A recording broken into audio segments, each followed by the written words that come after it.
안녕하세요. 저는 결혼하기로 했던 남자와 파혼하고 지금은 직장 생활을 열심히 하며 일상을 살고 있는 33 싱글 여자입니다. 파혼은 3년 전 일이지만 마무리가 꽤나 오래 걸렸기에 이제야 경험을 말할 여유가 생겼네요. 요즘 주변에 결혼 소식이 많이도 들려오더라고요. 그럴 때면 저도 결혼할 뻔했던 지난날이 떠올라 아찔해지곤 합니다. 왜냐면 저에게는 파혼이 인생에 있어 신의 한 수인 일이었거든요. 살면서 한 번쯤 겪은 일이라면 저도 그런가 보다 했을 거예요. 하지만 제가 파혼한 건 그야말로 드라마 중에서도 막장 수준의 일이었기에 이렇게 개인적인 일을 맘먹고 사연으로 보내보려고 결심했습니다. 어딘가에서 저같이 호구 잡혀 마음고생하는 일이 없길 바라는 마음으로요. 저와 결혼을 약속했던 예비 남편이라고 하고 싶지도 않은 저의 전 남자친구는 저에게 하나부터 열까지 진실이라고는 없었던 사람이에요. 직업부터 가족까지 모든 것이 다요. 그걸 알게 된 과정도 조상님의 도움이라고 할 만큼 극적이었습니다. 하마터면 인생 망칠 뻔했던 저의 파혼 사연 잘 들어주시고 부디 저 같은 바보 같은 일은 안 당하셨으면 합니다. 저는 사람을 쉽게 만나는 스타일이 아니에요. 나름 신중하게 사람을 만난다고 생각했는데 하필 나쁜 사람에게 속은 거죠. 30살 넘어가면서 부모님 결혼 압박에 은근히 스트레스 받던 중 주변 직장 동료들의 권유로 결혼 정보 회사에 등록했었어요. 제가 전문직이라 나름 괜찮은 편이라 했고요. 요즘은 오히려 이런 업체 통해서 사람 만나서 결혼하는 경우도 꽤나 많다고 들었습니다. 설렘 반 불안 반으로 시작된 만남의 여정에서 여러 사람을 만나봤지만 마음에 드는 사람은 쉽게 나타나지 않았죠. 그러다가 만난 게 금융업체에 다닌다는 남자친구였습니다. 그 사람의 외모도 그랬지만 저와 유머 코드, 취향, 취미 모든 게 맞는 느낌이었습니다. 저도 연애가 오랜만이라 처음 느끼는 설렘이었고 싫지 않았습니다. 어색한 제 인사에 솔직하게 대답해주는데 느낌이 좋았죠. 안녕하세요. 처음 뵙겠습니다. 사실 저는 처음이 아닌데 오늘은 조금 어색하네요. 혹시 오늘이 처음이신가요? 아, 아닙니다. 저도 비슷해요. 처음엔 좀 어색하더라고요. 근데 오늘은 어떤지 느낌이 좋네요. 대화는 어색한 인사로 시작되었지만 곧 취미와 관심사 이야기로 분위기는 화기애애해졌습니다. 저는 이미 그 사람에게 호감이 생겨버렸더라고요. 언변이 너무 좋은 사람이었고 매너가 좋아서 제가 홀딱 넘어간 겁니다. 게다가 관심사도 비슷했어요. 저는 주말마다 등산을 즐겨요. 운동도 되고 자연 속에서 스트레스도 풀리고 좋더라고요. 혹시 은영 씨는 등산 좋아하세요? 정말요? 저도 요즘 주말마다 등산 다니는 걸 즐겨요. 도봉산은 최근에 갔다 왔는데 가을 단풍이 너무 예쁘더라고요. 우와, 이런 우연이. 저도 최근에 도봉산에 있었는데 혹시 우리 마주친 적 있었던 거 아니에요? 이것도 인연이라면 인연인가요? 운동과 등산 같은 활동적인 취미도 같은 데다 식성도 비슷해서 대화가 너무 자연스럽게 이어지더라고요. 다른 분들과는 식사와 차까지 마치고 헤어졌지만 그 남자와는 다음 약속까지 잡게 되었습니다. 몇 번 더 만나게 되며 우리 둘은 자연스레 연애를 시작했어요. 그리고 몇 번의 데이트 후 더욱 가까워졌습니다. 저는 남자의 유머 감각과 다정한 모습에 점점 더 빠져들었고 조건만 놓고 봐도 우리 둘은 거리낄 게 없었습니다. 그러다가 어느 날 그 사람이 결혼을 전제로 만나자는 말을 하더라고요. 결혼 정보 업체를 통해 만났으니 당연히 결혼 전제로 만나는 건 맞죠. 하지만 만난 시간이 길지 않은데 확신을 가지고 결혼 얘기를 하길래 사실 살짝 놀란 건 사실입니다. 우리 이렇게 서로 잘 맞는 사람끼리 만나는 게 너무 좋네요. 은영 씨도 그렇죠? 제가 여자를 많이 만나보지는 않았지만 요즘 내가 이렇게 행복한 적이 있었나 싶을 정도로 설레네요. 은영 씨한테는 정말 고마워요. 이렇게 제가 만나자고 할 때 거절 안 하고 만나줘서요. 저도 그래요. 저도 솔직한 게 좋아요. 사실 저도 현우 씨가 호감이 있어서 만나자는 말에 응한 거고요. 그럼 은영 씨, 제가 돌려 말하지 않고 얘기할게요. 우리 결혼을 전제로 만나보는 거 어때요? 결혼이라니 벌써요? 우리 아직 몇 번 만나지도 않았는데요. 네, 제가 생각해봤는데 우리처럼 맞는 사람들이라면 결혼도 문제 없을 것 같아요. 저도 제가 이런 말 하게 될 줄은 몰랐습니다. 우리 결혼 전제로 만나봐요. 다른 사람 만나면서 괜히 시간 낭비할 필요 없잖아요. 어때요? 몇 번 만나지도 않았는데 결혼 얘기를 꺼내다니. 사실 저도 놀라긴 했습니다만 그 사람의 진심 어린 눈빛을 보고 고개를 끄덕였습니다. 그렇게 불같이 연애를 시작했고 그 시간 동안 다른 커플들과 별다를 거 없이 우리도 연애를 즐겼습니다. 그러다가 연애를 시작한 지 1년 정도가 지난 어느 날 남자친구는 정식으로 프로포즈를 했습니다. 저는 남자친구에게 프로포즈를 받고 행복한 결혼을 꿈꾸며 결혼 준비에 돌입하게 되었어요. 결혼을 결심하고 나서부터는 결혼 절차를 위해 한 가지씩 넘어야 할 산을 넘기 시작했습니다.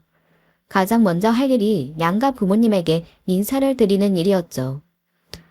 남자친구는 자기 부모님과 집안에 대해 미리 얘기해 준 게 있었어요. 저는 남자친구에게 얘기를 듣고 좀 부담스럽기도 했습니다. 말로만 들어도 좀 대단한 집안이라는 생각이 들었거든요. 선생님으로 재직하다 퇴직하신 우리 부모님과 아직 대학원생인 남동생이 있는 평범한 우리 가족과 달리 남자친구 부모님은 교수 집안에 자기 누나는 의사라고 하더라고요. 우리 부모님은 두 분 다 교수셨거든. 아버지는 대학에서 경제학을 가르치셨고 어머니는 심리학 교수셨는데 몇 년 전에 은퇴하셨어. 우와, 두 분 다 교수님이셨구나. 대단하시다. 그렇지? 그리고 우리 누나는 지금 대학병원에서 근무 중이야. 아마 곧 개원할 준비할 모양이더라. 의사들은 대출 잘 나오는 거 알지? 나한테 안 그래도 대출도 물어보더라고. 진짜 멋있네. 누나도 그렇고 가족들이 다들 능력 있으시구나. 남자친구는 제 말에 더 의기양양한 표정을 지었습니다. 사실 저도 남자친구 집안이 어느 정도 기본은 있는 집이라는 생각을 했습니다. 결혼정보회사에서 사전에 정보를 주기도 했고 철저히 남자 직장이나 신상에 대해선 사전에 검증을 한다고 들었기 때문에 전혀 의심을 하지 않았어요. 그리고 우리 집이 평범하긴 하지만 아빠 쪽 집안이 예전부터 워낙 알부자셔서 저도 어릴 때부터 부족함 없이 자라기도 했어요. 그래서 우리 집안이 더 기운다는 생각은 하지 않았습니다. 오히려 부모님이 저에게 당부하셨던 배우자의 조건 중 인품과 사람 됨됨이에 가능하면 경제적으로 모자라 먹는 집안이었으면 한다는 말씀을 지킬 수 있어서 기뻤달까요? 남자친구가 그러더라고요.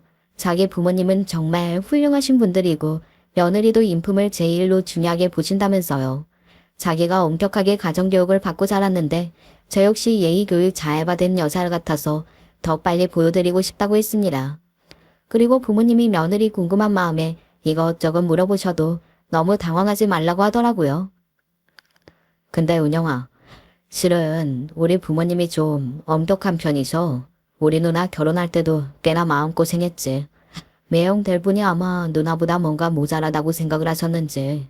근데 결국은 누나가 이혼을 했어. 아마 그래서 내가 인사시키는 며느리감에 대해 이것저것 물어볼 수도 있을 거야. 너무 부담스럽게 생각하지 마. 그거야 당연하지. 우리 부모님도 그러셨잖아. 자식 결혼하는 배우자 궁금한 건 부모로서 당연한 거니까 걱정하지 마. 최대한 예의 바르게 대답할 테니까. 그래, 나도 사실 걱정은 안 해. 넌 그냥 네 모습 그대로 보여주면 돼. 부모님도 좋아하실 거야. 고마워. 그래도 왠지 떨리네. 우리 가족은 현우 씨에 비하면 너무 평범해서. 그게 무슨 소리야. 네 부모님도 훌륭하신 분들이지. 그런 거 신경 쓰지 마. 사전에 남자친구 집안에 대해 설명을 들었지만 살짝 긴장은 되더라고요. 예비 시댁으로 초대받은 날, 저는 예비 시부모님을 떨리는 마음으로 부모님께 인사드리러 갔습니다. 하지만 걱정과 달리 예비 시부모님은 저를 너무나 친절하게 저를 맞아주셨습니다. 남자친구 집안은 서울의 나름 잘 사는 동네 아파트였어요. 살림살이를 보면 안주인의 성향이 보이는 법인데 온기가 없을 정도로 너무나 깔끔한 모습에 내시몰라 했습니다. 게다가 교수님이셨다는 시어머니 이미지가 상상했던 것과는 조금 달라서 놀라기도 했어요. 아이고, 내가 우리 현우가 누굴 데려오나 했더니 우리 아들이 정말 좋은 사람 만났네요. 내가 얼굴만 딱 봐도 알지? 나 우리 아들이 결혼까지 하겠다는 여자는 처음이네요. 반가워요. 얘기 많이 들었어요. 네, 어머님. 인사드리게 돼서 반갑습니다. 이제 편하게 말 놓으셔도 돼요. 그래도 처음부터 막 말을 놓으면 되나? 우리 집안은 아무리 며느리 된 사람이라도 처음부터 함부로 막 말 놓고 그런 집안 아니랍니다. 예비 시아버지도 저렇게 말씀하시며 저를 무척 반겨주셨습니다. 저는 부모님이 따뜻하고 다정하다는 인상을 받았어요. 주변의 시집간 친구들 얘기 들어보면 처진사 때부터 고부 갈등이 예상되기도 한다던데 저는 전혀 느끼지 못했어요. 그 흔한 아들 자랑 같은 것도 없으셨거든요. 저에 대해 이것저것 많이 묻긴 했지만 부모 자식 간에도 뭔가 예의를 중시하는 집안 같은 느낌이었습니다. 지금 생각하니 딱 하나 마음에 걸리는 게 있긴 했어요. 일단 의사라고 하던 누나는 그 자리에 없었다는 것과 처음 만남부터 은근히 시어머니가 우리 집안 재력에 유독 궁금증을 가지셨다는 점입니다. 분위기가 편안해진 무렵 예비 시어머니는 차를 내오시더니 조심스러운 목소리로 우리 부모님에 대해 물어보기 시작하셨어요. 우리 아들이 성격이 워낙 단순해서 저만 좋다고 하면 그만이라고 하지만 사실 부모 입장에서는 이런저런 걱정이 많잖아. 내가 이런 질문한다고 오해는 말고 혹시 집안 분위기는 어떤 편이야? 그러니까 내 말 뜻은 먹고 살만한지 그게 궁금하네. 우리 집은 보다시피 경제적으로 그럭저럭 살만하거든. 소면에 묻기 힘든 말인데 참 솔직하시네 라는 생각을 했고 질문이 지나치게 구체적이라는 생각이 들었지만 분위기를 흐리기 싫어 가볍게 대화를 넘겼습니다. 하지만 나름 성의껏 답변을 해드렸습니다. 네. 저희 집안도 큰 걱정은 없으세요. 저도 결혼 자금은 다 마련해 놓았고 제 앞으로 집도 있어서요. 돈 때문에 걱정은 안 하셔도 될 것 같아요, 어머니. 그렇다면 다행이네. 직장 좋고 집안 좋고 나는 뭐 더 바랄 게 없지. 얼른 양가 부모님 만나는 자리 마련해. 기왕 마음 먹었으면 빨리 추진하는 게 나으니까. 별탈 없이 만남을 마치고 돌아가는 길에 그날 자리에 없었던 남자친구 누나가 생각나더라고요. 그래서 먼저 얘기를 꺼냈습니다. 오늘 현우 씨 부모님 만나보니 생각보다 너무 좋으신 분들이던데? 근데 누나는 왜 오늘 안 오셨어? 동생이 결혼할 사람이면 당연히 오늘 나보러 오셨을 거라고 생각했거든. 그러자 남자친구는 약간 머뭇거리면서 대답했습니다. 우리 누나는 의사잖아. 대학병원이라 시간을 빼기도 여의치 않다고 하더라. 나중에 시간 내서 따로 한번 보지 뭐. 누나도 너 되게 궁금해. 그렇구나. 근데 부모님도 누나 얘기는 한마디도 안 하시더라. 좀 의외였어. 우리 부모님은 누나가 일로 바쁘다는 걸 당연하게 생각하셔서 그런 거야. 괜히 이상하게 생각하지 마. 네 친구들 다음 주에 만나기로 했지? 잘 보이려면 나 급하게 운동 좀 더 열심히 해야겠는데? 하하하. 제가 가족 얘기를 더 하려고 하니 남자친구가 다른 쪽으로 말을 돌리더라고요. 어쨌든 큰 산 하나 넘었다 생각하며 저는 제 친구들에게도 남자친구를 소개했습니다. 저는 친구가 많은 편은 아니고 또 최근 2년 사이 결혼을 차례로 한 친구들이 대부분이에요. 친구들에게 남자친구 소개해주니 다들 좋은 사람 같다고 하더라고요. 그 중에서 여우 같은 친구가 한 명 있는데 저에게 이런 말을 하긴 했습니다. 은영아, 너 저 사람 딱 1년 만났다고 했지? 내가 결혼해보니까 우리 그이가 은근히 나한테 집안 문제며 돈 문제며 말 안 한 게 많더라. 나 그래서 싸우기도 얼마나 많이 했는지 몰라. 그러니까 너도 결혼 전에 확실히 그 사람 재정 문제건 집안 식구 문제건 다 확실하게 짚고 넘어가야 한다. 그 사람 정말 괜찮은 사람 맞지? 그럼 가족들은 이미 다 만났는걸. 아무 문제 없어. 재정적으로 서로 어려움 없는 것만 해도 걱정거리 하나도 없는 거라며. 내가 알아서 할 테니까 걱정하지 마. 네가 보니까 어때? 그래도 사람은 참 괜찮은 것 같지? 친구는 저를 툭 치며 웃더라고요. 그래, 내가 보니 너 신랑 떠만 하는 잘 만난 것 같다. 사람이 되게 호감형이네. 암튼 내 친구 결혼 축하한다. 저는 제 친구들에게 예비 남편을 소개한 건 물론 남자친구의 지인과도 여러 인사를 했습니다. 그 자리에서 이상하다는 생각은 단 한 번도 해본 적이 없고요. 그 후 양가 상견례도 무사히 끝냈고 시댁에서 솔직하게 집은 결혼 후에 해주겠다는 쪽으로 말씀을 하셔서 제 명의 아파트에서 시작하기로 인원을 끝냈습니다. 돈 많다는 집에서, 그것도 누나를 의사로 만든 집안에서 당장 아들 결혼시키며 집 해줄 돈이 없다는 게 좀 의아하다며 우리 엄마가 걱정하긴 했지만 어쨌든 예비 남편을 이미 사이로 마음에 들어 하신 부모님은 큰 의심 없이 결혼을 허락하셨습니다. 사실 상견례 날도 누나는 병원 일로 바쁘다며 참석하지 않았어요. 신랑 쪽 가족들이 그 부분은 죄송하다며 일부러 안 나온 게 아니라고 양해를 구하더라고요.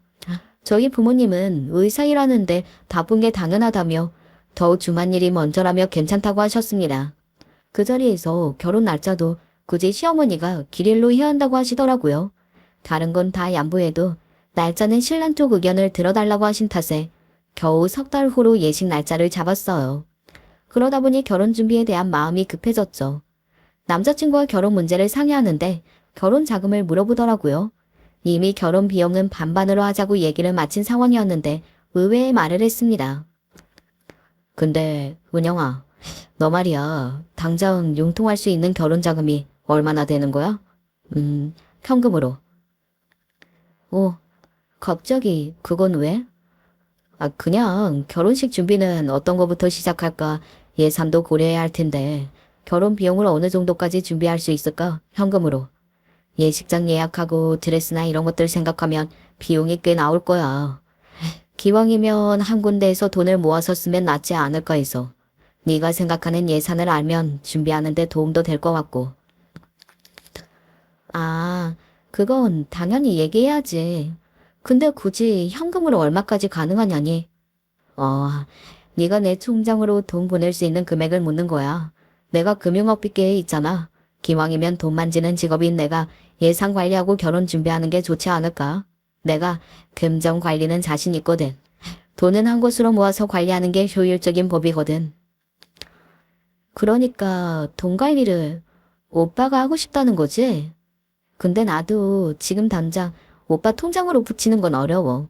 적금으로 묶여있는 돈이 대부분이기도 하고, 그리고 돈 관리라면 나도 누구한테 딸리지 않을 정도로 잘하는데 굳이 그럴 필요가 있나? 난 돈 관리는 서로 투명해야 한다고 생각하지만 결혼 전 각자 돈은 각자 관리하는 게 맞다고 보는데? 그러자 남자친구가 당황하면서 이러는 겁니다. 아니, 내가 금융권에 일하잖아. 자금 관리하는 건 내 전문이야. 그리고 우리가 결혼할 거면 이런 부분에선 날 믿어줘야지. 갑자기 급발진하는 모습이 좀 이상하게 보였지만 일단 고민은 해보겠다 대답했습니다. 알겠어. 생각은 해볼게. 하지만 그날 말을 꺼낸 이후로 자꾸만 돈을 합체한다는 말을 하길래 뭔가 이 사람이 돈이 없어서 이러나 하는 생각이 들던 찰나였습니다. 그런데 얼마 지나지 않아 예비 시모에게 연락이 왔어요. 겉으로는 결혼 준비가 잘 되어가냐는 상냥한 말투였지만 저에게 전화한 용건이 좀 황당했습니다. 왜냐면 또 돈 이야기를 하셨거든요.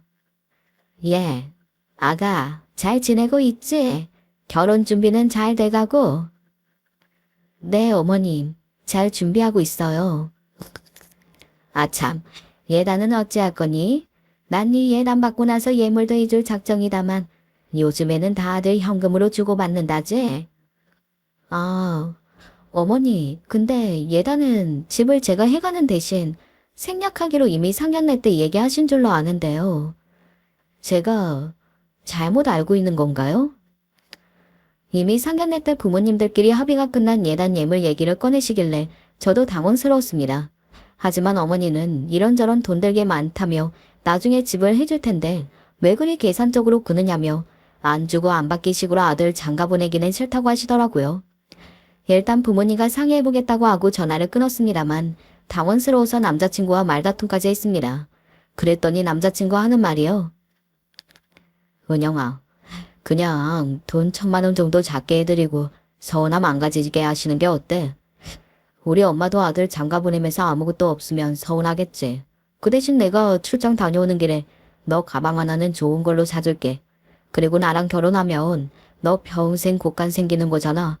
이번에는 조용히 우리 엄마 말대로 해줘. 응? 저도 그 문자로 더 싸우긴 싫었습니다. 1,000만 원이 큰 돈은 아니지만 또 적은 돈은 아니잖아요.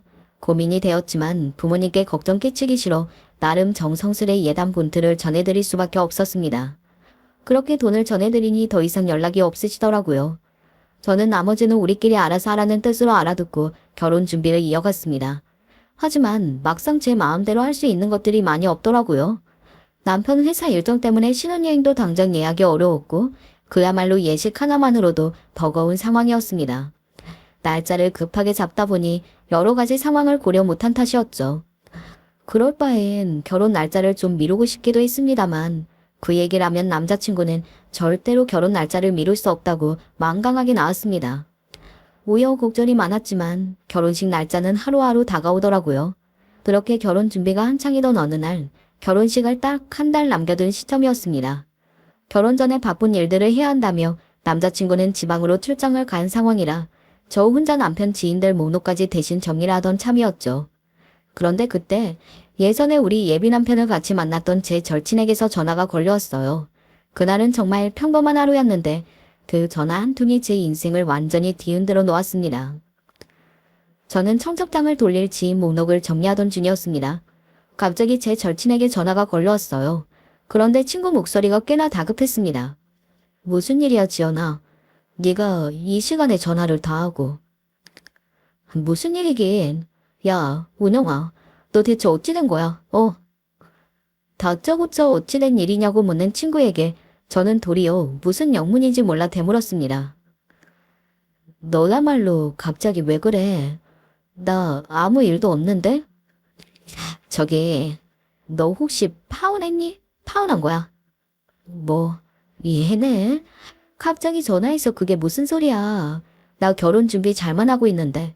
지금 안 그래도 청첩장 목록 정리하고 있어. 근데 왜? 어디서 무슨 소리를 들었길래 뜬금없이 그런 말을 해. 친구는 얼토당토 않게 저에게 파혼했냐고 묻더라고요. 저는 당연히 아니라고 대답했습니다. 그런데 친구가 하는 말이 결코 예사롭지 않았습니다. 대체 이게 무슨 일이라니? 내가 분명 본 사람이 네 남자친구가 맞는데. 저기, 운영아, 내가 하는 말 잘 들어? 나 오늘 남편 지인 결혼식이 있어서 결혼식에 다녀오는 길이었거든? 근데 거기에서 네 예비 남편을 봤어. 나도 보자마자 너무 놀라서 믿기지가 않더라. 근데 내가 본 게 확실해. 분명히 네 예비 남편이었다니까. 저는 친구가 무슨 소리를 하는지 이해가 되지 않았죠. 무슨 말이야. 우리 결혼식은 바로 다음 달이잖아. 네가 다른 사람이랑 헷갈린 거겠지. 그 사람이 워낙 흔한 얼굴이라 네가 착각한 거 아닐까? 하지만 친구는 확신에 찬 목소리로 말했습니다. 절대 아니야. 네 예비 남편이 확실히 맞아. 세상에, 그 결혼식에서 신랑으로 입장하더라고. 절대 헷갈릴 리 없어. 내가 네 남자친구 얼굴 모를 것 같아? 내가 똑똑히 봤다니까. 내가 안 그래도 사진 찍어놓은 게 있으니까 보고 네가 한번 봐봐. 아무래도 운영아, 심상치가 않아. 너 큰일 난 것 같다. 친구의 말이 도저히 믿기지 않았어요. 하지만 친구가 보내준 사진을 열어본 순간 온몸에 소름이 돋았습니다. 사진 속에는 분명 나의 남자친구, 다음 달에 결혼하기로 한 나의 예비 남편이 다른 여자와 함께 손을 잡고 신랑 입장을 하는 모습이 뚜렷하게 찍혀 있었습니다. 이거 진짜야? 아니야. 다른 사람일 수도 있어. 얼굴이 닮은 거겠지. 저는 현실을 부정하고 싶은 마음으로 저리 말했습니다만 이미 눈엔 이 사람이 맞다고 인식하고 있었어요. 은영아. 그 남자 네 남자친구 맞아. 이름도 똑같더라. 지금 뭐가 어찌 된 건지 모르겠지만 당장 확인해 봐야 할 것 같아. 너 혹시 그 사람한테 돈 건네준 거 있어? 그랬다면 정말 큰일이다 얘. 저는 친구의 말에 충격에 빠졌습니다. 사실 예단으로 부모님 모르게 건넨 1,000만 원 외에 남자친구가 주겠다고 다급하게 빌려간 돈의 액수도 자잘하지만 꽤나 있었기 때문이에요. 다행히 제가 가진 돈을 전부 그 사람에게 주지는 않았지만 저는 곧 결혼할 사람이니 대수롭지 않게 생각했고요. 고마워 지연아. 일단 지금부터는 내가 직접 알아볼게. 저는 충격에 빠져 더 얘기하지 못하고 친구와 전화를 끊었습니다. 사진을 본 뒤 저는 혼란스러운 마음으로 예비 남편에게 바로 전화를 걸었어요. 출장 가 있다는 예비 남편이 무슨 변명을 할지 정말 무서웠지만 제 속이 너무 터들어가서 참을 수가 없었죠. 하지만 역시나 그 사람은 전화를 받지 않았습니다. 하루 종일 여러 번 전화를 한 끝에 겨우 밤늦은 시간 연결이 되더라고요. 저는 떨리는 목소리를 겨우 놀러가며 물었습니다. 여보세요? 지금 어디야? 오늘 내가 여러 번 전화했는데 왜 그리 통화가 안 되는 건데? 그러자 남자친구는 도리어 저에게 짜증을 냈습니다. 나 일하는 중인데 그렇게 전화를 하면 어쩌냐? 임원들하고 술자리도 있어서 전화 받기 곤란했을 뿐이야. 근데 대체 무슨 일로 그렇게 전화를 수십 번이나 하는 건데? 짜증 섞인 투로 일하는 중이었다고 말하는 그 사람에게 저는 왠지 모를 환멸을 느꼈습니다. 전혀 당황하지 않은 척하며 태연하게 굴었습니다만 제 직감은 이 인간이 뭔가 숨기고 있다는 걸 느끼게 했죠. 저는 굳이 친구가 말한 사진 속 진실을 물어보지 못했습니다. 태연하게 거짓말을 하는 그 사람에게 더 이상 진실을 기대할 수 없겠다 싶더라고요. 저는 모든 걸 다시 알아내 봐야겠다고 마음먹고 전화를 끊었습니다. 저는 전화를 끊고도 한참 동안 멍하니 앉아 있었어요. 사진 속 남자가 내 남자친구일 리 없다는 부정을 하려고 했지만 생김새로 어찌 부정하겠나요? 그게 진실이지 뭐가 진실이겠습니까? 저는 고민하지 않고 바로 다음날 저에게 전화했던 친구를 만났어요. 친구에게 사진 속 남자가 내 남자친구가 맞다고 하자 너무나 황당해했습니다. 세상 좁다 했지만 어쩜 이런 일이 다 있냐? 은영아, 너 차라리 잘 된 거 아니니? 결혼식까지 했어봐. 그럼 너 더 큰일이었을 거잖아. 이거 분명 사기 결혼이다. 너 이제 어찌할 생각이야? 어쩌긴 나도 나름 뒷조사를 해봐야지. 일단 너한테 도움을 좀 받을 수 있을까 해서 만나자고 있어. 네 오빠 경찰이잖아. 같이 만나러 가줄 수 있을까? 아, 그럼 당연하지. 내가 도와줄게. 이건 네가 직접 확인해봐야 하는 일이야. 일단 그놈이 무슨 꿍꿍인지 하나하나 캐보자. 솔직히 말하면 저는 친구가 보내온 사진을 본 후에도 정말 믿고 싶지 않았습니다. 내 남자가 나와의 결혼을 준비하면서 다른 여자와 결혼식을 올리고 있었다는 사실을요. 하지만 그날 이후 진실을 찾아야겠다고 결심했어요. 그리고 진실이 얼마나 끔찍한지 깨닫는 데는 그리 오래 걸리지 않았습니다. 마침 경찰인 친구 오빠의 도움을 받기로 했습니다. 건너 변호사도 소개받게 되었죠. 저는 예비실에게 대해 조금 더 알아보기로 했어요. 제가 아는 정보는 남자친구 부모님이 교수라는 것과 누나가 의사라는 것뿐이었죠. 그런데요, 정말 충격적인 사실이 드러났습니다. 남자친구의 집안 배경을 조사하는데 남자친구가 말했던 부모님과 누나의 직업이 사실과 전혀 다르다는 것을 알게 되었기 때문입니다. 너 말한 대로 네 시부모님이 교수였다면 하다못해 이름이라도 나와야 하잖아. 근데 아무것도 없더라. 그 사람들 네 남자친구 부모가 맞긴 한 거니? 그럴 리가. 설마 가족도 속인 거라고? 사람이 그렇게까지 누굴 속일 수가 있는 거야? 속이려고 맘먹으면 못할 것도 없지. 그리고 의사라는 누나도 이상해. 그런 사람 이름으로 근무하는 병원이 아예 없는데 너 그 집안에 인사도 갔다면서. 두말할 것 없어. 나랑 같이 가보자. 말도 안 돼. 그럼 다 거짓말이었다는 거야. 나한테 대체 왜 그런 거지? 매긴 이 순진한 거사. 돈 때문이지 돈. 이 여자 저 여자한테 이런 식으로 돈 뜯어내는 게 목적인 사람들이니까. 결정적으로 제가 직접 인사 갔던 예비 시댁 주소로 찾아갔을 때 모든 게 드러났습니다. 그 집은 남자친구의 가족이 사는 곳이 아니었어요. 그 집에 찾아가 문을 두드리자 전혀 본 적 없는 사람이 문을 열어주더라고요. 여기가 혹시 김현우 씨 댁 맞나요? 네? 그런 사람은 없는데. 이 집은 주인이 단기로 임대를 주는 집이라서요. 저도 지난주에 들어왔는데 그 전에 살던 사람인가요? 암튼 그런 사람은 지금 여기 안 삽니다. 저는 그 말을 듣고 경악을 금치 못했습니다. 어쩜 이런 노력까지 하면서 사람을 속일 수가 있을까 싶어서요. 제가 알고 있던 그 사람에 대한 모든 정보가 거짓이었다는 사실을 그제야 깨달았죠. 남자친구는 처음부터 저를 속이고 있었던 거예요. 심지어 그 인간 부모님이라고 했던 사람들은 실제로는 그와 아무 관계도 없는 사람이었습니다. 저는 급히 결혼정보회사에 연락해 상황을 설명하고 따져 물었습니다만 회사에서도 모르는 눈치였습니다. 아마 학력과 신분이 모두 위조되었는데 몰랐던 것 같더라고요. 그 사람이 근무한다는 금융기관에도 연락해봤지만 당연하게도 남자친구는 그 회사에 근무는커녕 알고 보니 건물 경비를 3교대 하던 용역 직원이었다는 사실을 알게 되었습니다. 이미 여러 번 문제를 일으켜 퇴사까지 했고요. 이름만 진짜였고 회사 사원증과 다른 사람의 재직증명을 감쪽같이 도용했다는 사실도 밝혔어요. 야, 네 남자친구 정말 대단하다. 금융권 근무는커녕 사기 사건으로 경찰에 잡힌 적도 있더라. 고소 기록이 그대로 남아있어. 정말이야? 아니, 그럼 그 인간이 여자나 등쳐먹는 사기꾼이 정말 맞는 거지? 보니까 과거에 여자들에게 접근해서 돈을 빌리고 갚지 않은 사건이 몇 건 있었더라. 사기지 뭐. 까딱했으면 아마 너도 그 중에 한 명이 될 뻔한 거야. 그제야 모든 게 이해됐어요. 결혼 준비를 핑계로 저에게 돈을 한꺼번에 모으자고 했던 것도, 엄마라는 사람이 저에게 예단비를 요구한 것도 전부 계획된 사기였던 겁니다. 저는 분명 금전적인 피해를 보았으니 피해자는 맞는 셈이었죠. 친구에게 모든 걸 얘기하니 바로 고소 진행하고 손해배상 소송도 걸자고 노발대발하더라고요.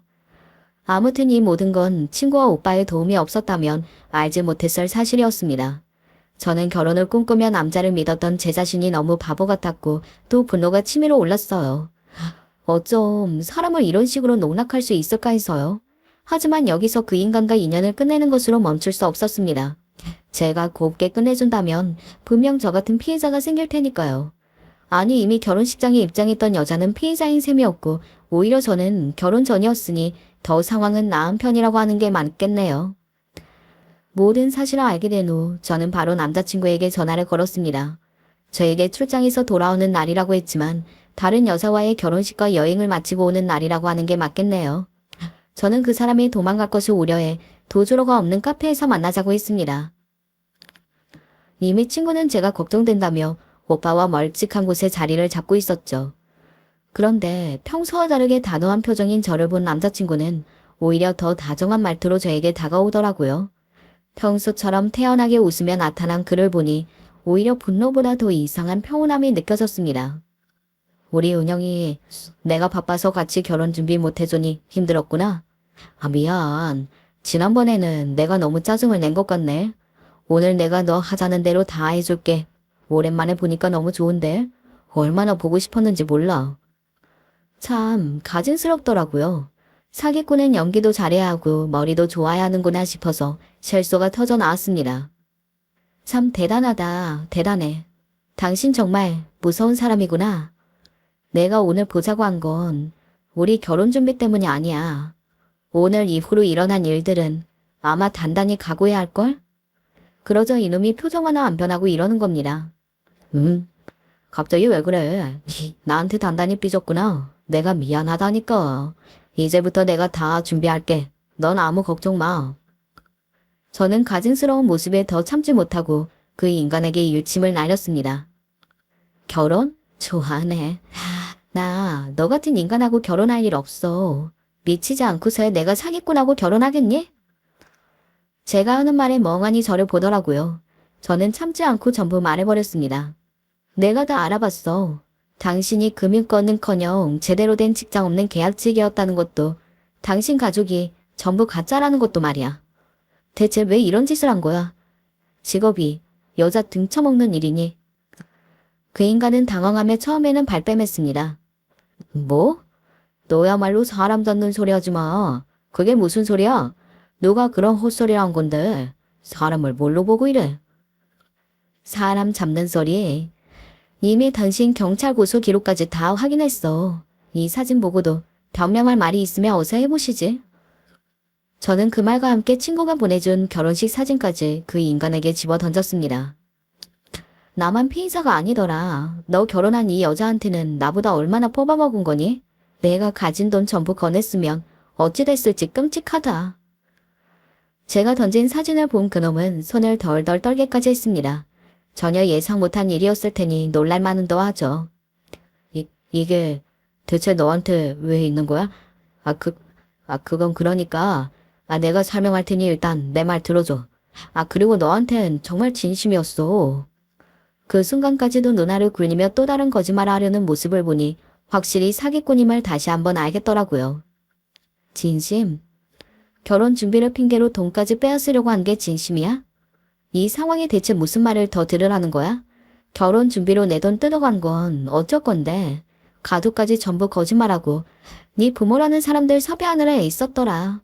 집까지 그날 빌린 거라던데 정말 대단한 정성이야. 그런 정성으로 네 인간성을 좀 제대로 다듬지 그랬니? 아니 그게 너한테 정말 미안하고 내가 설명할 시간이 필요했는데 필요 없어. 네가 한 거짓말 전부 다 밝혀졌으니까 이젠 내가 법적으로 책임질 차례야. 설명은 거기서 해. 제가 모은 증거와 그동안의 거짓말들을 하나씩 지적하자 그 인간은 더 이상 말을 잇지 못했어요. 변명을 이어가려 했지만 제가 들이미는 증거에는 더 변명할 말이 없는지 고개를 숙이고 말더라고요. 이제 끝났어. 그동안 네가 사기친 일들까지 전부 다 책임질 각오해? 경찰에도 모든 자료 넘겼으니까 거기 가서 네 진심이 뭔지 어디 한번 잘 설명해 보라고. 그때 나가려는 저를 그 사람이 붙잡더라고요. 조금 전과 달리 누나를 번뜩이며 사람이 돌변하는데 소름이 돋더라고요. 뭐? 경찰? 너 지금 경찰이라고 했냐? 네가 뭔데 나를 신고해? 당한 네가 바보 아니냐? 좋다고 할 땐 얹고 누굴 사기꾼이래. 하지만 다행히 그 순간 지켜보던 친구와 경찰인 오빠에게 사기꾼은 바로 제지를 당했습니다. 이봐요, 김현우 씨. 할 말 있거든 나랑 경찰서 가서 합시다. 나 경찰입니다.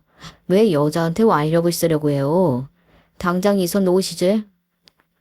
이거 뭐야? 너 벌써 경찰을 여기에 부른 거야. 그래도 사귄 적이 있는데 사람 말을 들어보지도 않고 경찰에 신고해. 길길이 낯뛰며 저항하는 그 사람을 보니 너무 아찔했습니다. 그날 저와 그 사람의 인연은 완전히 끝났습니다. 저는 그동안 그 사람이 저지른 범죄를 최대한 빠르게 정리해서 법적으로 처리하기로 결심했죠. 그리고 제가 직접 준비한 마지막 한 방이 있었습니다. 저는 과거에 그놈 때문에 사기당했던 사람들의 피해 사례를 모아 함께 대응하기로 했거든요. 결혼식에 같이 입장했다는 여자에게도 안타깝지만 진실을 알려줬습니다. 친구 말로는 결혼식까지 했던 여자는 저보다 더한 피해를 봤다고 울고불고 난리가 났고 집안이 아주 발칵 뒤집혔다고 하더라고요. 결국 한때는 저와 결혼까지 약속했던 남자는 경찰에 체포되었고 이전에 저지른 사기 행각까지 모두 드러났습니다. 법정에서는 그 사람이 저 같은 여자를 상대로 얼마나 악랄한 짓을 저질렀는지 낱낱이 밝혀졌고 결국 징역형을 선고받게 되었습니다. 피고는 다수의 피해자에게 금전적 정신적 피해를 입혔으며 그 죄질이 매우 불량합니다. 이에 대해 징역 2년을 선고합니다. 그놈이 꼴에 항소까지 하는 바람에 시간이 걸리긴 했어요. 하지만 법정 최고형인 징역 2년을 선고받았고 저는 그 사람 계좌를 전부 압류하는 절차까지 진행해 피해액은 어느 정도 메꿀 수 있었습니다. 법정에서 판결이 내려지는 순간 저는 방청석에 앉아 모든 과정을 지켜봤고 그제야 모든 게 끝났다는 생각이 들었습니다. 그 사기꾼이 처벌받고 나서도 제 마음이 쉽게 편해지지는 않았어요. 물론 저보다 훨씬 큰 피해를 본 사람도 있었기에 제가 입은 금전적 손해는 상대적으로 적다고 할 수 있겠지만 이 일이 제게 남긴 상처와 우리 가족들이 받은 고통은 결코 돈으로 보상받을 수 없는 것들이었습니다. 경찰 조사와 법적 절차가 끝나면서 그와의 인연을 완전히 끊어냈지만 그 상처는 오래도록 제 가슴속에 남아있었죠. 무엇보다 저 스스로를 탓하는 시간이 많았어요. 그런데요, 결국 시간이 지나면서 제가 깨달은 게 하나 있었어요. 나쁜 건 속이는 사람이지 속는 사람이 아니라는 거예요. 이 일은 제 잘못이 아니라고 생각하기로 했습니다. 또 저는 사기꾼과 엮이게 한 결혼정보 회사에는 나쁜 감정은 없었습니다. 정말 죄송합니다. 저희가 회원 관리에서 문제가 있었던 것 같아요. 이런 일이 다시는 생기지 않도록 철저히 개선하겠습니다. 저를 속인 건 회사가 아니라 그 사람이었으니까요. 회사도 피해를 본 거죠. 다만 이런 일이 반복되지 않게 신경 써주세요. 물론입니다. 저희가 사과의 뜻으로 대원비를 전액 환불해드리겠습니다. 다시 한번 죄송합니다. 결혼정보회사에서는 회원비를 모두 환불해 주었고 저에게 여러 차례 진심 어린 사과를 전했어요. 그래서 저는 이 일을 겪고 나서도 그런 회사들을 나쁘게 보지 않기로 했습니다. 정말로 좋은 인연으로 맺어진 커플이 훨씬 많지만 진짜 드물게 저 같은 경우가 있으니 조심하라는 차원에서 저의 사연도 보낸 것이니 이 부분은 구독자분들이 가려서 들어주시리라 믿습니다. 어느덧 저의 파혼은 3년 전 일이 되었지만 이런 나쁜 일을 겪으며 깨달은 점이 있었습니다. 사기꾼이 제 삶을 망쳐놓으려고 했던 순간에도 끝까지 제가 싸울 수 있었던 건 제 주변 사람들 덕분이었죠. 가족들과 친구들이 없었다면 저도 무너졌을 거예요. 이 기회를 빌어 저를 도와준 친구와 주변 지인들 그리고 가족들에게 감사의 말을 전하고 싶습니다. 여러분도 제 사연을 들으면서 느끼셨겠지만 나쁜 건 속이는 사람이에요. 속는 사람은 절대 잘못이 아니죠. 저도 물론 사람을 오며 조며 따져보고 만나려는 생각을 했으니 잘못이라면 그게 잘못이겠지만요. 하지만 사람은 대부분 서로 만나면서 악한 마음을 갖지는 않잖아요. 그러니 그 사기꾼에게 속은 저 자신을 더 이상 자책하지는 않으려고 마음먹었습니다. 중요한 건 그런 경험에서 배우고 다시는 같은 실수로 반복하지 않으려 노력하는 거라고 생각해요. 저도 이제는 과거에서 벗어나 좋은 사람을 만날 수 있겠죠. 구독자분들이 많이 응원해주시고 부디 왜 그랬냐는 악담보다는 그래도 잘 마무리했다는 덕담을 해주시면 많은 힘이 되겠습니다. 저희 사연 들어주셔서 감사해요. 다식농사만큼 세상에 힘든 게 없다고 하는데 아이들 어릴 땐 그것도 다 남들이 그냥 하는 말인 줄 알았어요.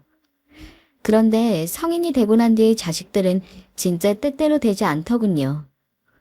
부모란 눈 감을 때까지 자식 생각만 하다 가게 되는 운명인가 봅니다.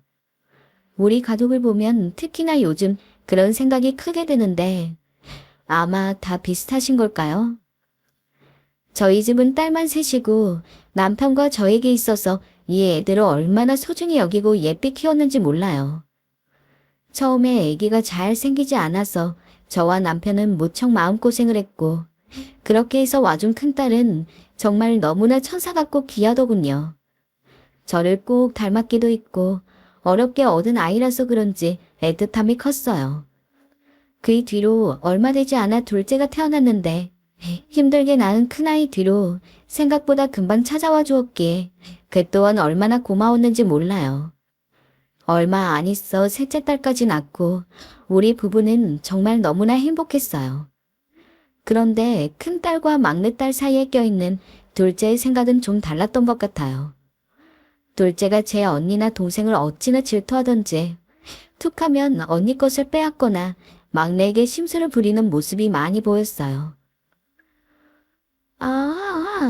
언니만 이거 봉지옷 가지고 있잖아. 나도 줘. 내 것도 달라고.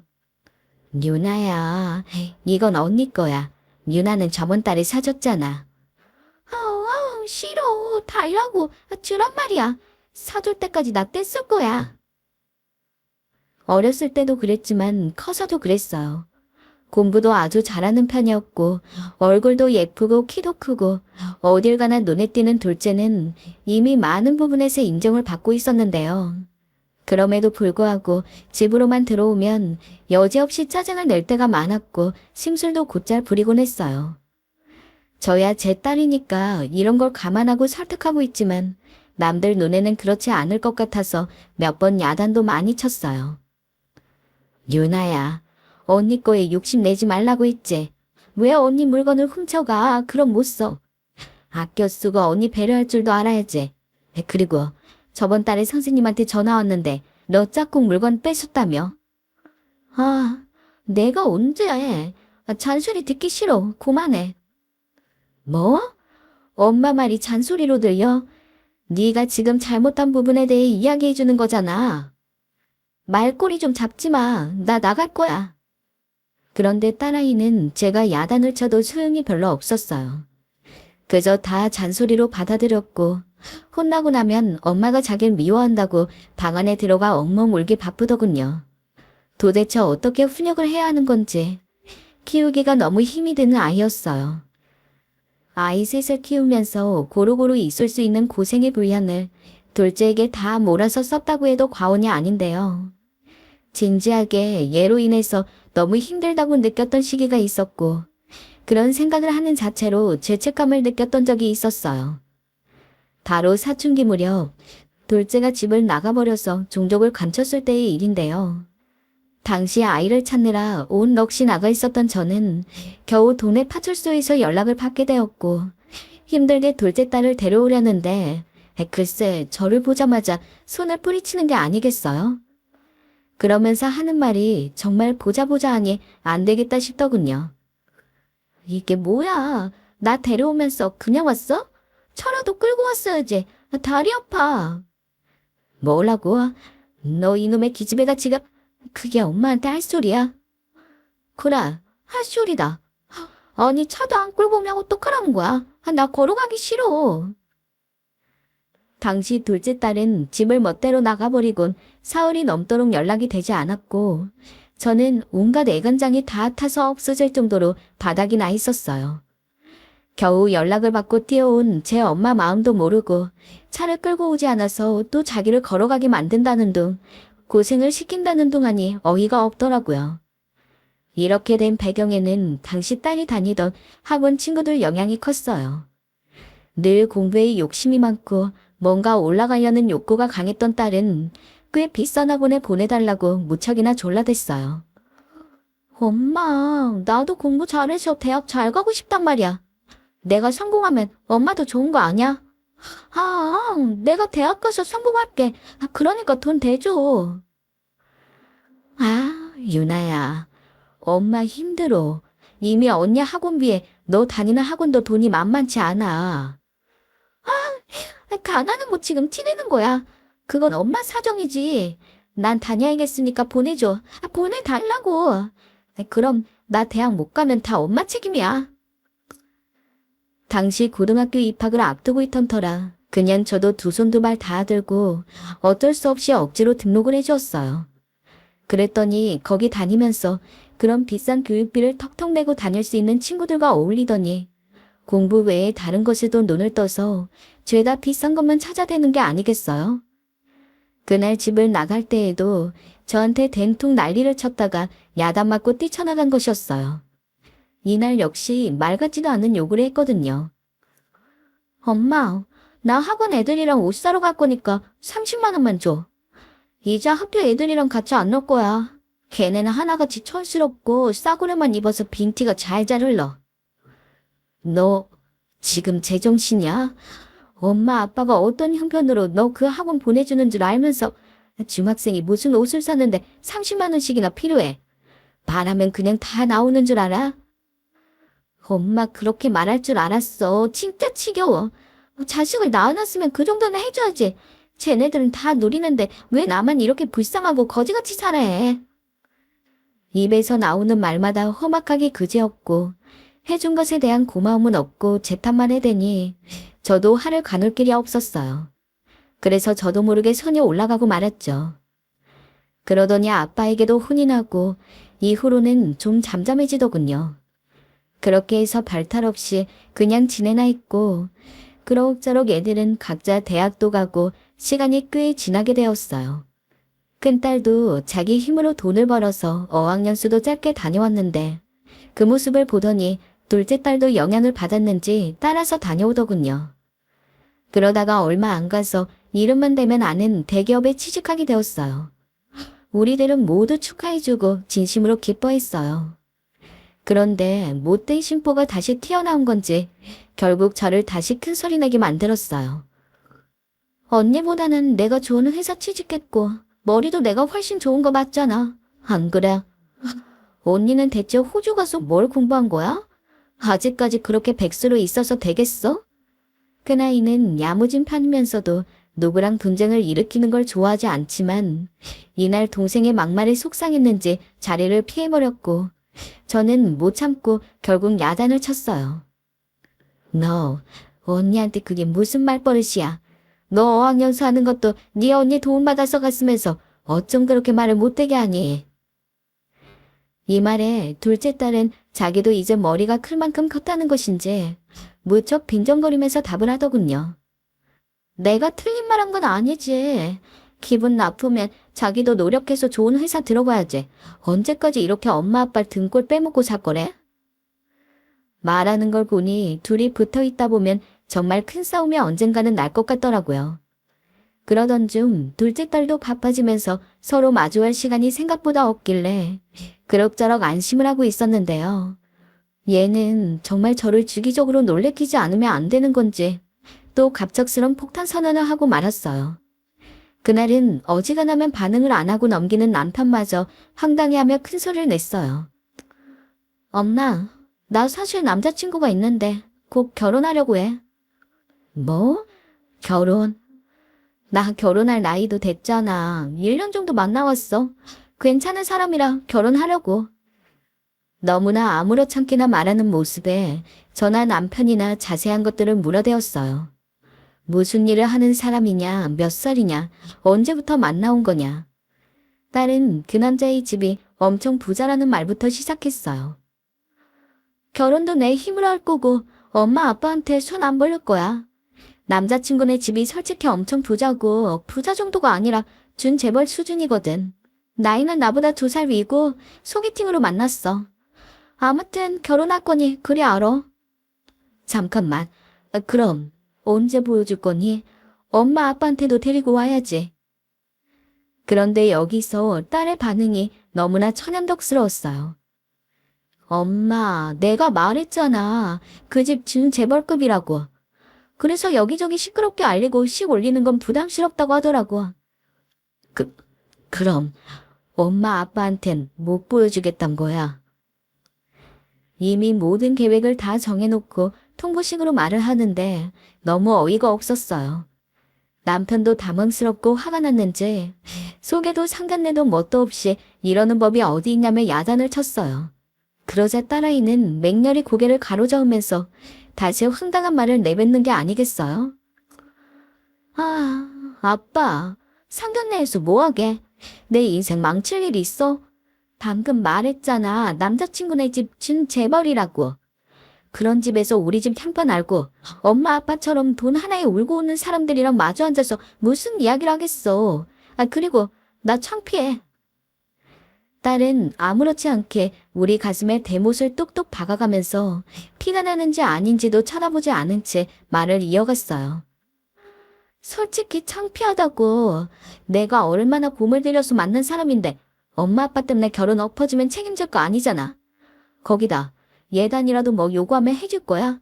그것도 아니잖아. 그냥 내가 알아서 좋은데 시집 간다던데 그것까지도 왜 망치려고 들어? 아무튼 내가 엄마 아빠한테 손 안 벌리고 시집 가니까 엄마 아빠도 돈 굳은 거고 좋잖아.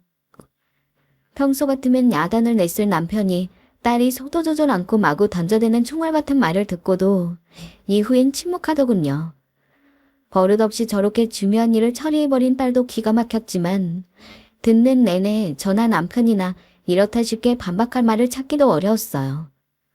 그런데 생각해보면 우리가 그렇게 딸을 경제적으로 고생시켰는지도 잘 모르겠습니다.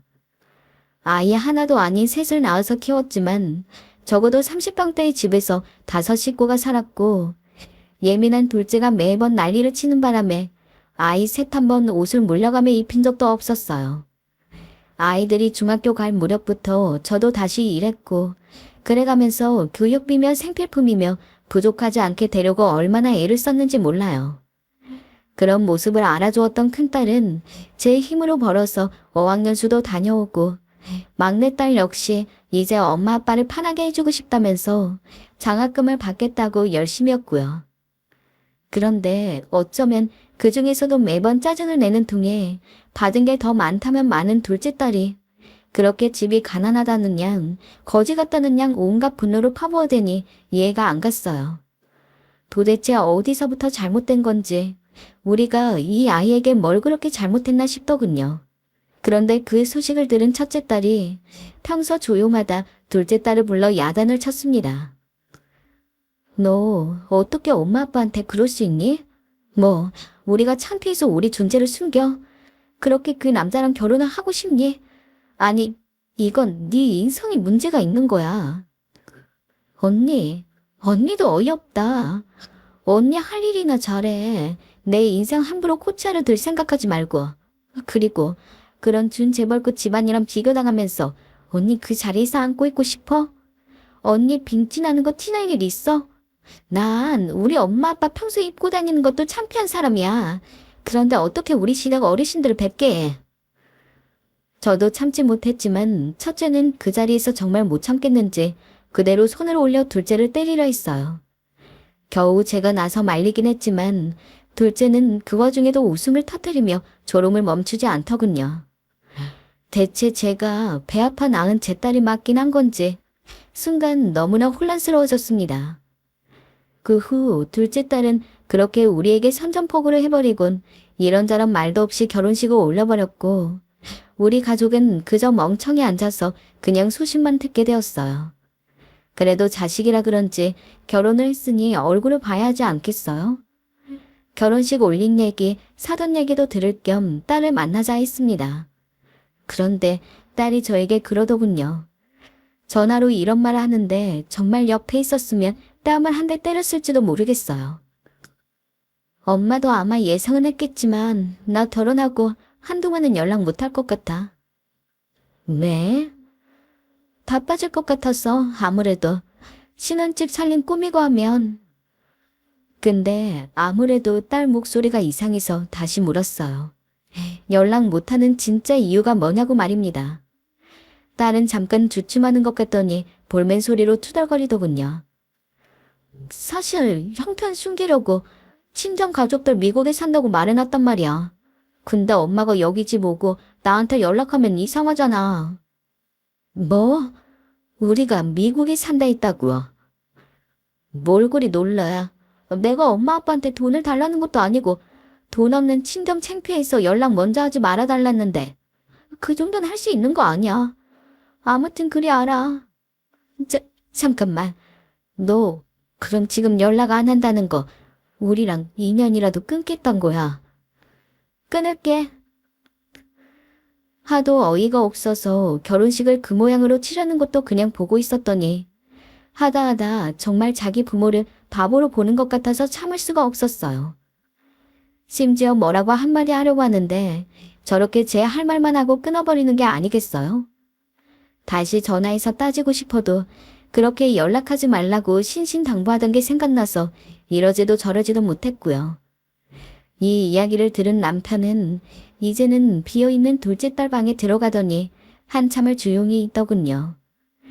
저 역시 온갖 애증이 있지만 그러면서도 속상하고 내 자식이니 어디 가서 욕할 수도 없고 답답한데 그렇게 둘째를 예뻐했던 남편은 더더욱 이 상황이 견딜 수가 없었을 거예요. 그리고 남편이 조용히 울먹이며 말하더군요. 우리에게 자식은 첫째와 막내뿐이라고 생각합시다. 이게 다 우리가 잘못 키운 탓인데 누굴 탓하겠소? 남편의 눈가에 눈물이 고였는데 저는 정말 처음으로 남편의 눈물을 본 거였어요. 그리고 남편의 눈물을 보자 덩달아 저도 눈물이 고여 그만 엉엉 울고 말았습니다. 대체 우리가 무슨 죄를 지었길래 이러는 거예요? 얘가 여보 나 진짜 너무 억울하고 분해요. 어쩜 우리한테 이럴 수가 있어요? 바닥을 치며 오열하는 저를 첫째가 끌어안아 주었지만 그마저도 위로가 되지 못했어요. 그날은 그렇게 울다 지쳐 잠에 들었고 차라리 둘째를 잇는 게 제 정신건강에 좋을 것 같아 최대한 생각하지 않으려 했어요. 어쩌다 우리 가족들 사이에 둘째 이야기가 나와도 서로 약속이라도 한 듯 입을 다물곤 했죠. 그러던 어느 날 큰애가 이런 말을 했어요. 엄마, 그래도 곧 연락 오지 않겠어요?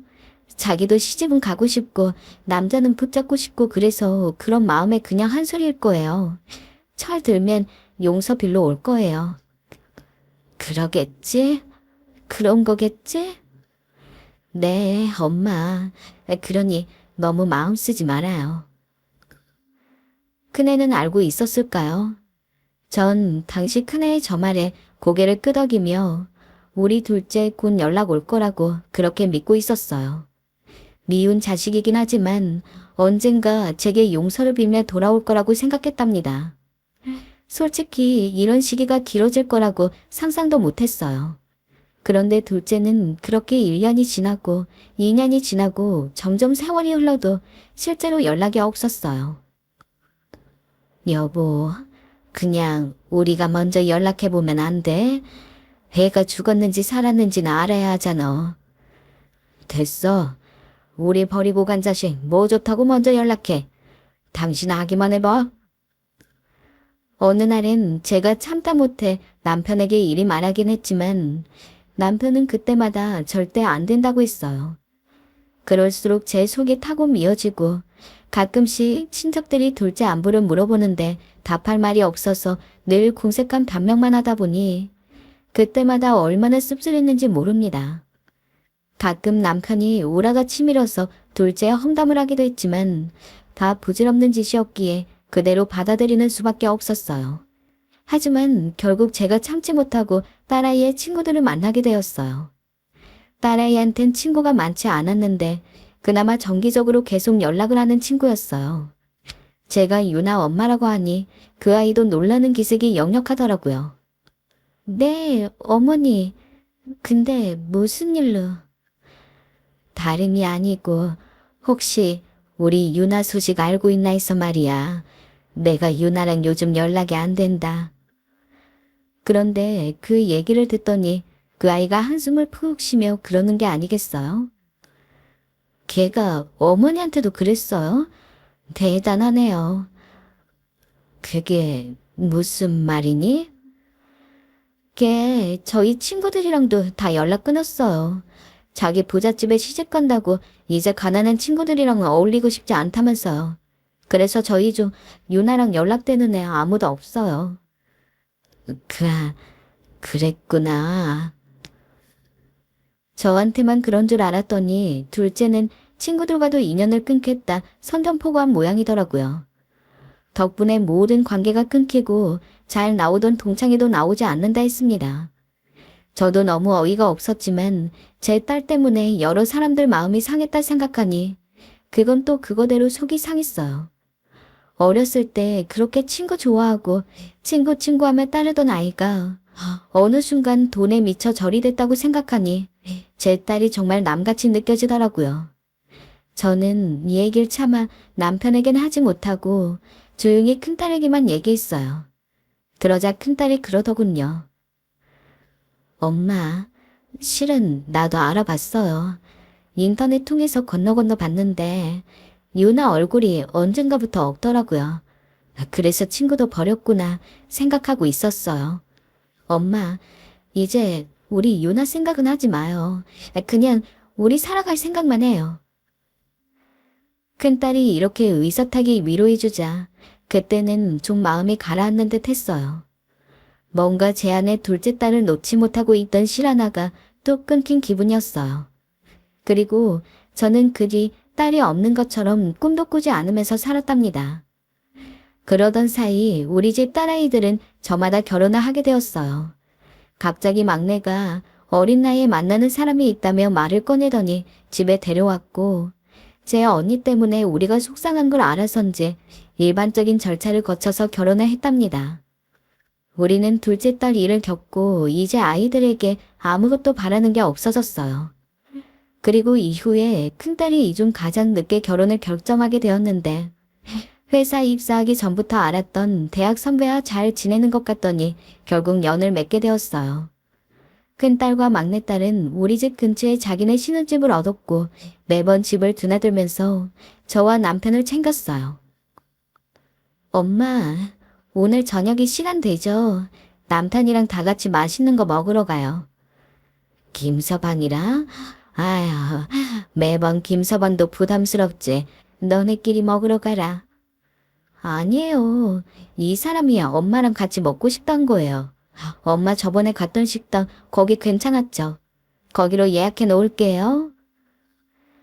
사위도 어찌나 사근사근하고 성격이 좋은지 늘 장모님 하며 저를 챙겼고 딸들도 그랬어요.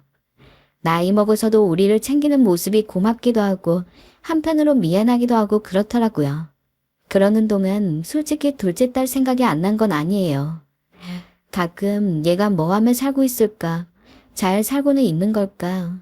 걱정이 되곤 했어요. 부모는 죽어서도 자식 걱정이라고 인연 끄는 자식도 걱정은 하게 되더군요. 그럴 때마다 남편은 됐어. 없는 자식이라 생각하고 살기로 했잖아. 하며 손사래를 쳤지만요.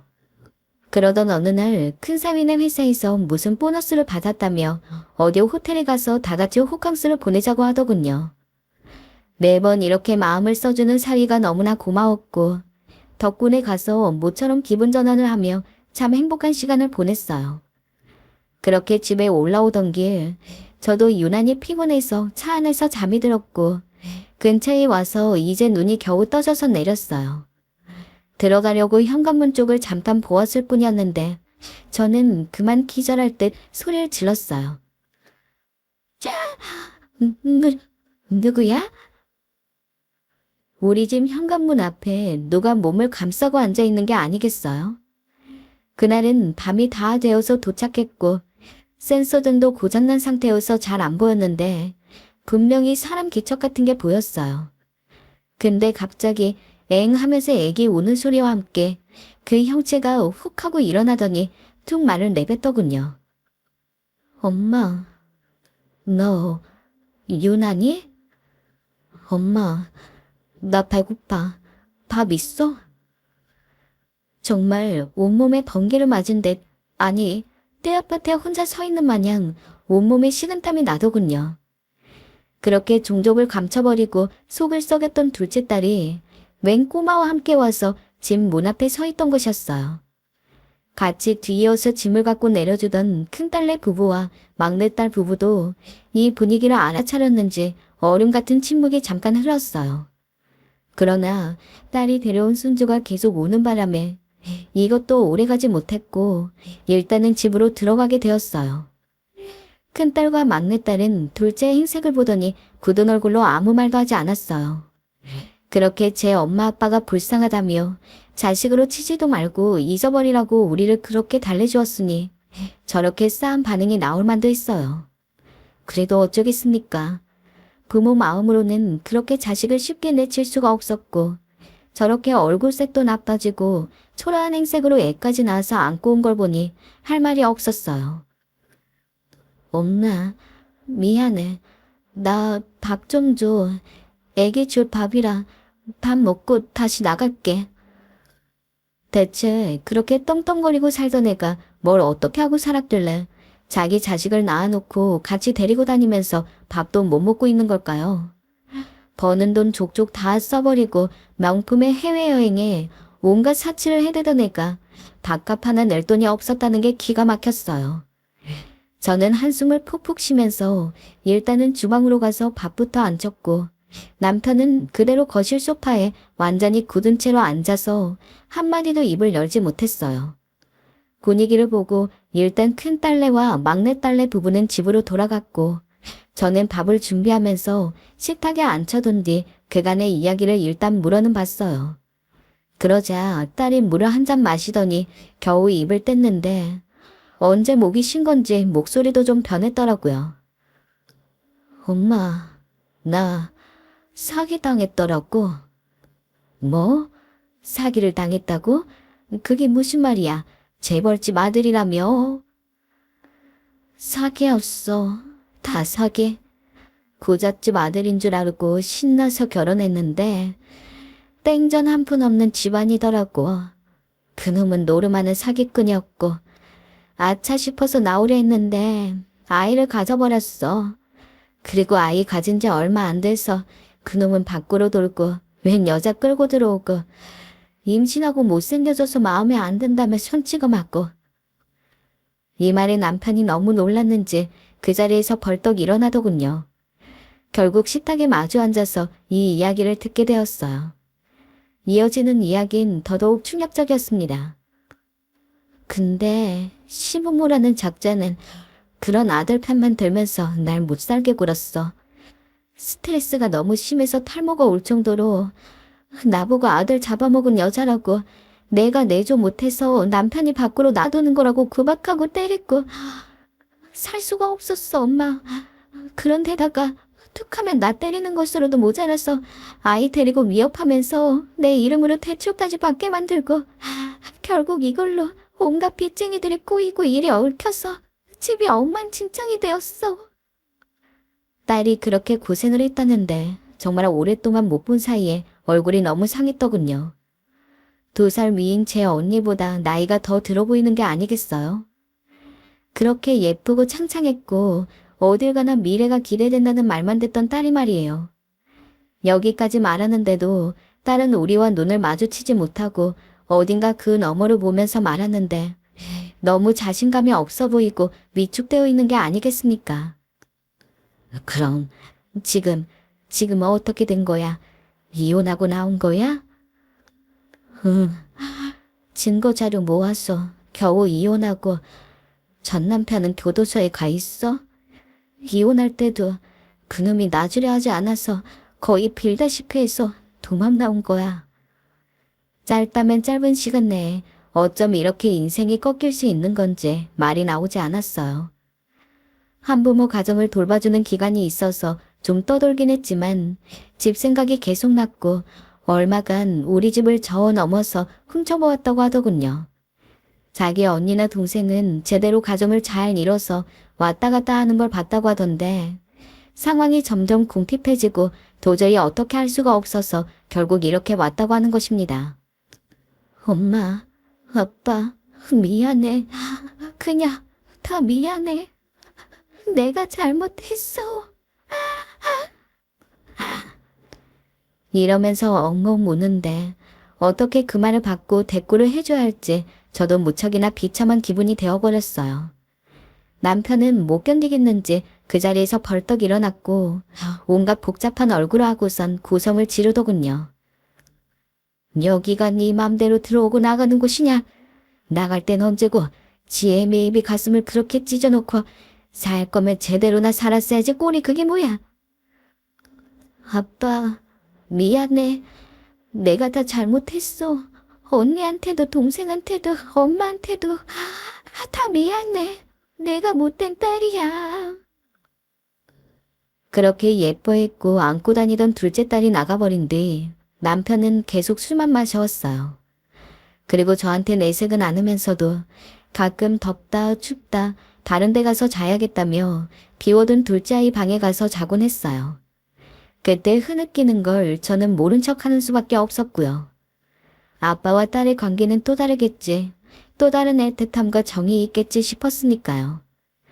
그랬기에 아마 남편은 이때 온갖 감정들이 밀려오며 주체를 못했을 거예요.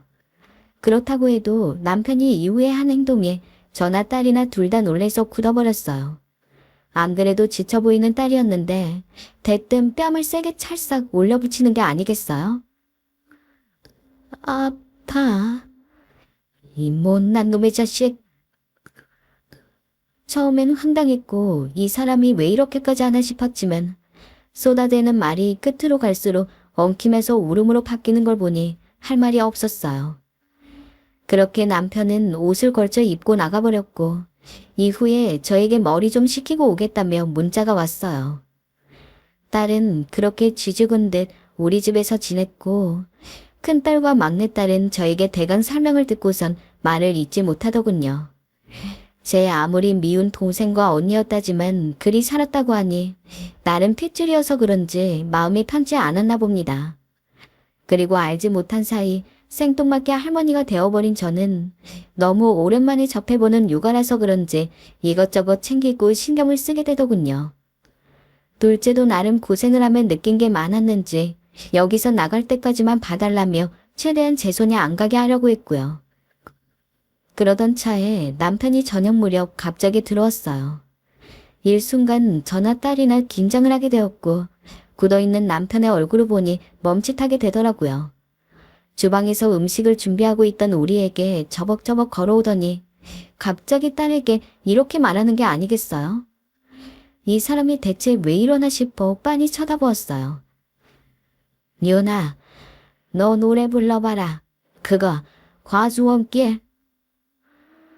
혹여나 또 야단 맞거나 타박을 받게 될까봐 긴장하고 있던 딸도 당황해서 대묻더군요.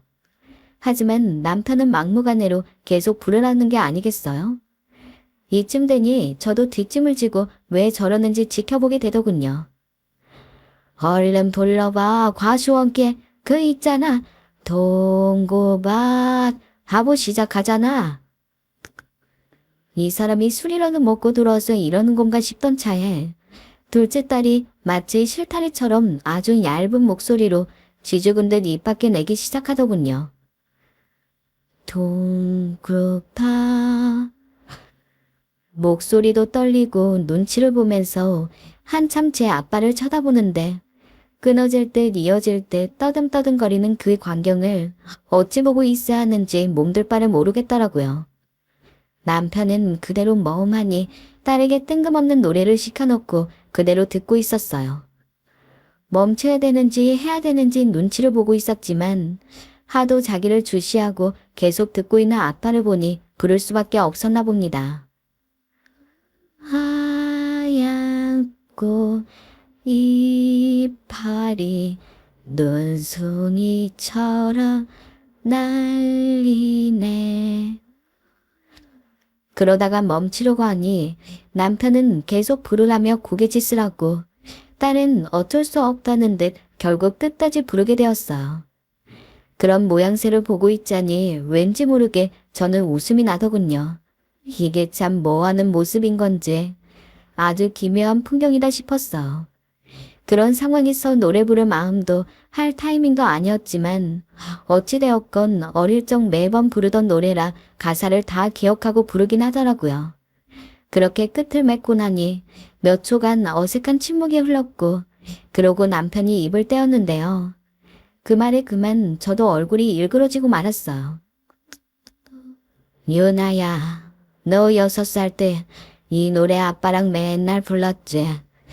네가 이때 얼마나 예뻤는지 아냐? 그냥 노래 부르면서 우리가 박수만 쳐주면 그렇게 행복해하고 웃고 아빠랑 엄마가 네 그런 모습 보면서 키웠어. 이제 그만 고생하고 그때 모습처럼 착하고 순수했던 모습으로 살면 안 되냐? 그게 그렇게 어려운 거야? 아빠. 딸은 그만 우악 소리를 내면서 얼굴을 가렸고 바닥에 주저앉아서 통곡을 했습니다. 남편이 어설프게 한두 걸음 다가서더니 잔뜩 말라 뼈밖에 없는 딸의 가녀린 어깨를 안고 고개를 들지 못하더군요. 그렇게 둘이 한참을 안고서 울고 있는데 저도 어찌나 눈물이 나던지 감정을 주체하기가 힘들었어요.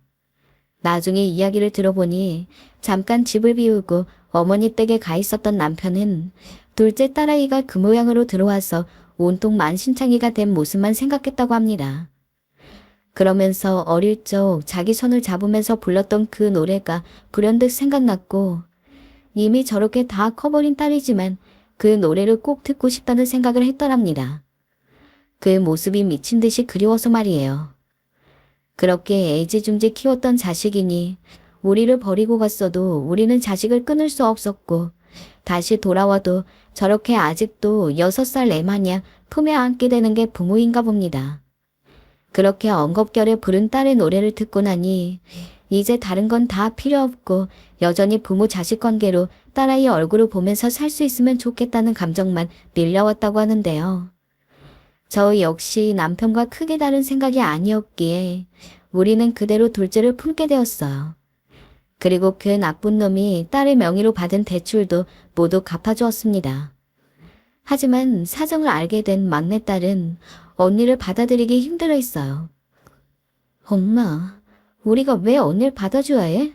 우리 먼저 버린 사람이잖아. 우리가 왜 그래야 하냐고. 언니, 입이 있으면 말해봐. 언니가 그럴 자격이 된다고 생각해? 둘째 딸은 그저 고개를 푹 숙였어요. 그런데 그때 큰딸이 나서 둘째를 감싸더군요. 그만해라 미나야. 유나도 많이 힘들었잖아. 충분히 세상살이 할 만큼 했고 밖에서 이미 고되게 힘들었을 텐데 우리 가족마저 책찍질 해야겠어? 받아들이는 게 힘들다는 것도 이해해. 그럼 받아주지 말고 그냥 그대로 둬. 어쨌든 이건 엄마 아빠의 결정이잖아. 하지만 셋째는 첫째의 말에 더 빈정이 상했는지 그대로 집을 나갔고 한동안 연락이 없었어요. 늘 제게 미주알 고주알 자기 얘기를 했던 셋째가 연락이 없자 남편도 티내진 않았지만 걱정이 많은 듯 했어요. 셋째의 연락이 없자 평소 잘 모였던 가족 식사도 없던 일이 되어버렸고요. 둘째가 들어오자 그렇게 저희 집에 예상치 못한 균열이 생기더군요. 그러던 어느 날 둘째가 제 방문을 두드렸어요. 엄마, 나랑 얘기 좀 할 수 있어요? 무슨 일이니? 나 다른 게 아니고 미나랑 좀 풀고 싶어서. 엄마가 도와줄 수 있어? 어떻게 풀려고? 사실 걱정이 되었어요. 둘째 딸 성질만큼 셋째도 만만치 않았거든요. 괜히 역효과만 날까봐 걱정이 되었는데 둘째가 자기가 알아서 할 테니 옆에 있어만 달라고 부탁을 하더군요. 무슨 계획인지 들어보니 당시 셋째가 하는 식당이 있었어요. 그런데 거기 식당 영업이 끝나면 조용히 셋째를 찾아가 이야기를 해보겠다고 하더라고요.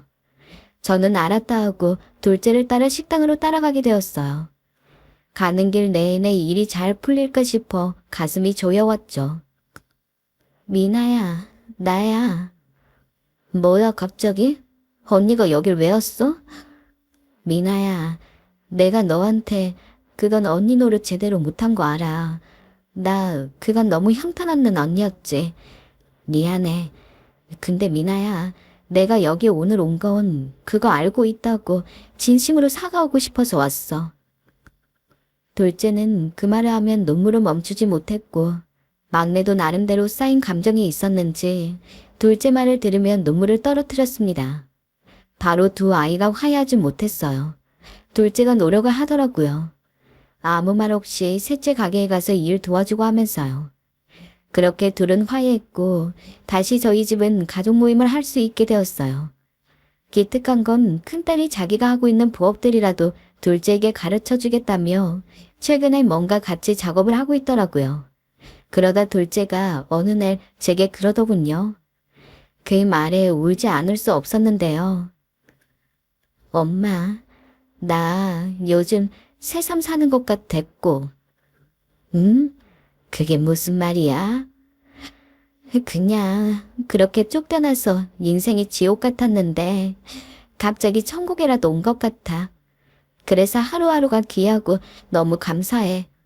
나 받아줘서 고마워. 엄마, 못난 딸 내치지 않고 받아줘서 너무너무. 그리고 가진 말로 상처 줘서 미안해. 저는 그 말에 둘째의 손을 그저 말없이 꼭 잡아주었답니다. 그리고 뒤로 눈물을 훔치며 속으로 바랬어요.